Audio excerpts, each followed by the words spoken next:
past, gone by in time and no longer existing. Although the past isn't something we can insert our physical selves into and change, a lot of people cling on to it and have a soft spot for their good old days. We can talk about recency bias and how it can alter our opinions on about virtually anything. We can hold that same bias towards the past. And that's what I'm about to do right now. I'm going to talk about the good old days. I'm not talking about cavemen, or when Christ was the hottest man on the block, or 1800s America. I know some of you old heads licking your lips a little too much there. I'm going to be talking about like 10 to 15 years ago. I didn't research the exact dates on everything here, so if something or some event is less than 10 years ago, please don't press me about it. Now the first thing I want to talk about is Kmart. The store that inspired this video and had me reflect on other things. Huh? Kmart? What the fuck you thinking about Kmart? And then some of y'all are like, what the hell is that? I'll explain. Think of Walmart or Target. That's Kmart. But it peaked to like 20 years ago. There used to be thousands of these stores across the US, maybe like 10, 15 years ago. But they all started shutting down, and I never understood why. There's only like 10 locations left. And it's simply because they couldn't compete with Walmart and Target's prices. Like, bruh, Walmart can suck my nuts. Even though I got my TNT mug from there. They can still suck it. And as I'm on the topic, what happened to Sears? Does anybody remember Sears? And Blockbuster.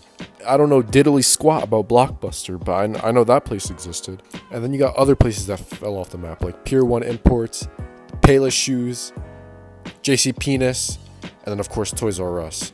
I can't talk about Toys R Us, I'm still not over it.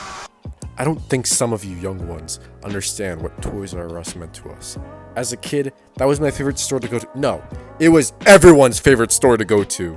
Lego sets, Toys R Us. Painting and drawing, Toys R Us. All those train sets, Toys R Us. And when they shut down, a part of my soul died.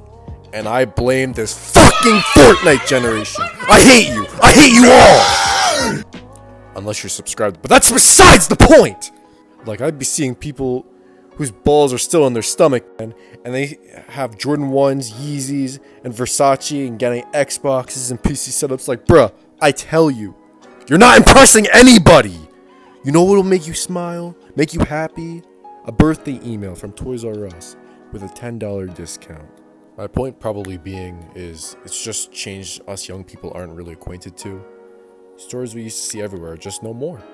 It's almost like that's how business works. Remember Rainbow Loom? Those rubber bands you'd tie together? I don't remember how people made them. These were a pretty big thing 10 years ago or so. I mean, everyone was wearing these bracelets. Everyone and their mom. And there's always that one kid who wore it like a chain, looking goofy out. Like, I should also just remind you of the existence of silly bands as well. People were collecting those like infinity stones. Let me talk about some one-hit wonders real quick. Ayaz dropped the best song of the 2000s. I don't care that it's a meme now, but you can play this song and it still slaps. Aged like fine wine. This funny looking individual here dropped the best song of the 2010s. This song especially hits when it's dark outside and it's raining. Like, the next time it's dark outside and it's raining, just play this. I promise you, you will not regret it. You will be rising to the heavens. You will literally be levitating. Next thing I want to talk about is mobile games. A lot of us used to use mommy's phone to play games at some point. I was doing it on my mom's thick iPhone 3. Comment your favorite mobile game back in the day, because a lot of the popular ones was Temple Run and Fruit Ninja. You know, those were alright. I wasn't obsessed with them. Subway Surfers came a little bit later, so I don't really count that. But my favorite ones were Doodle Jump and Jetpack Joyride. But this game on your screen right here, why isn't it talked about? Race Penguin. I'm downloading it as we speak. Did people just forget about this? Definitely not, because I hear the soundtrack being used all the time. And the fact that this is not mentioned with the OG games is blasphemy. I just wanted to complain about that. The last thing I want to talk about is Minecraft YouTubers. Not these Minecraft YouTubers.